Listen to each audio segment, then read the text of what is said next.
Hola, buenas a todos y todas. ¿Cómo lidia tu equipo con la presión? Imagínate esto, es el minuto 89, el marcador está empatado y tu equipo tiene una oportunidad de oro para marcar la diferencia. Ahí es donde entra en juego este ejercicio. Hoy vamos a hablar de una de las jugadas más emocionantes y decisivas, los centros y remates que buscan zonas de remate como si fuera un misil teledirigido. En este caso particular vamos a incidir en cómo encontrar esas zonas clave que atacar dentro del área. Para ello colocamos 3 cuadros formados por 8 conos. A cada uno de estos deberá llegar un atacante. El primero en elegir es el o la delantero A, que no toca la pelota o que no hace la apertura banda. Los otros 2 espacios serán ocupados por el delantero y el jugador, en este caso representado como media punta, que llegaría como si fuera una segunda línea. La clave aquí es la libertad. Sí, la libertad creativa de tus futbolistas para decidir cuándo y dónde centrar y rematar. Esto no se trata solo de seguir instrucciones, sino de leer el juego, sentir el momento y tomar decisiones inteligentes sobre la marcha.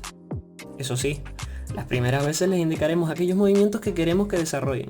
Por ejemplo, media punta, delantero, lateral del mismo lado y centro. Media punta, delantero, delantero, lateral contrario y centro. Media punta, delantero, media punta, lateral del mismo lado y centro. Media punta, delantero, lateral, lado contrario y centro. Hay que insistir en que los pases deben dar la ventaja al atacante, por ello siempre que sea posible vamos a intentar darlo para favorecer su carrera. Este ejercicio no solo se trata de centrar y rematar, sino de entender las zonas de remate. Inculca en tus futbolistas la importancia de leer la defensa contraria y encontrar esos espacios dulces donde el balón puede transformarse en gol. No te olvides de enfocarte en la técnica. Los centros precisos y los remates controlados son la esencia aquí. Anima a tus jugadores a experimentar diferentes tipos de centros a ras de suelo, bombeados, desde los extremos o incluso desde la línea de fondo. Y cuando se trata de remates, anímalos a ser creativos, cabezazos, voleas, chilenas si se sienten valientes.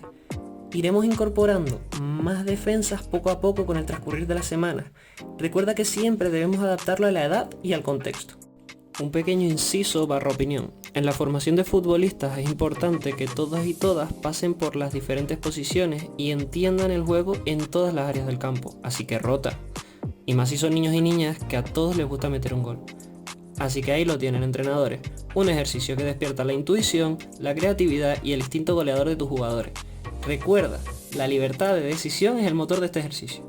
Deja que tus jugadores exploren, se equivoquen y acierten en el campo. Prepárate para ver centros y remates que te dejarán flipando. Que ruede el balón y hasta la próxima.